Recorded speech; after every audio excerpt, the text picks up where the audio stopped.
Hi guys, welcome to the channel. In today's video, I am going to show you how you can delete profile picture on Facebook. So the first step you simply need to do is to open Facebook application and log in into your account. So once you done that, you simply need to click on your profile picture on the top right, click on your name and you need to click on your profile picture,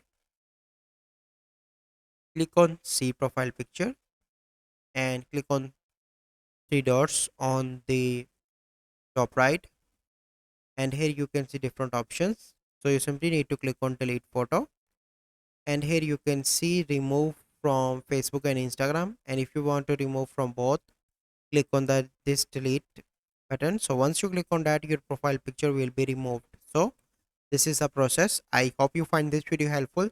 If you find this video helpful, must like this video, subscribe to our YouTube channel for future videos. We'll see you in the next video. Thank you, have a good day.